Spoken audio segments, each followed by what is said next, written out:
Hey everyone, I hope you're doing well. Here in England, things are looking up and very slowly starting to get back to normal.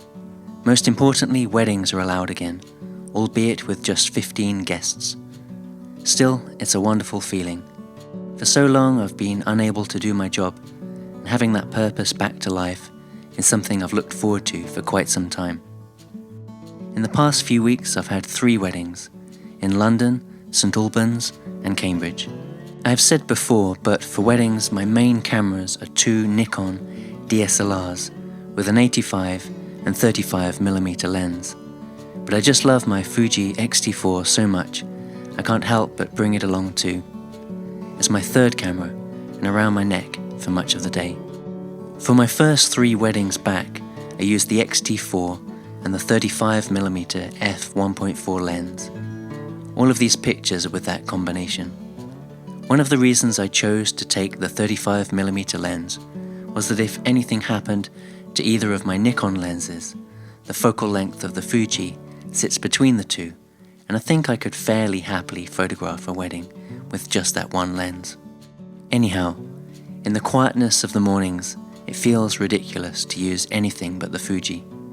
It's so light and discreet and quiet that it helps me blend in much more easily.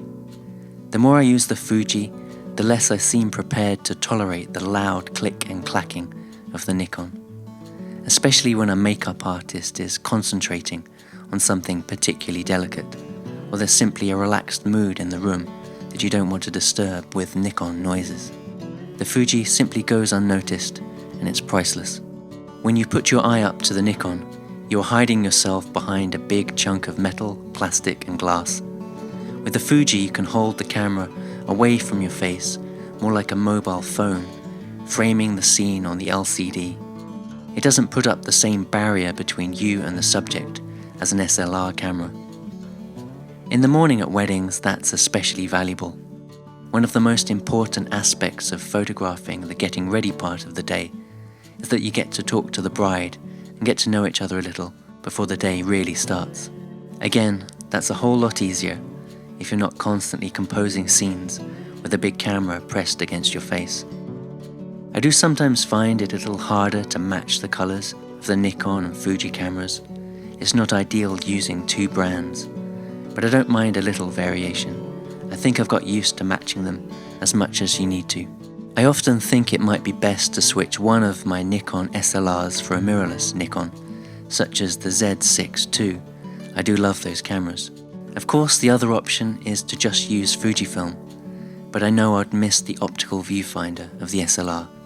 The refresh rate on those optical viewfinders are quite incredible, and the colors are so lifelike too. It'll be hard for me to give that up, but I think about it all the time. In my heart of hearts, I want to be a minimalist, but with 3 cameras on me throughout the day, that's not a claim that I can credibly make. I do keep trying to strip down the equipment I take to weddings, but it's not about taking the least kit possible. It's about taking the least kit that enables me to photograph a wedding exactly how I like to. Even if I could shoot the entire day with 1 camera and 1 lens, and I would love that. I feel it's sensible to have a 2nd camera for backup, and right now I have a 3rd camera for fun, the Fuji. Thanks for listening to my thoughts. See you all very soon. Take care.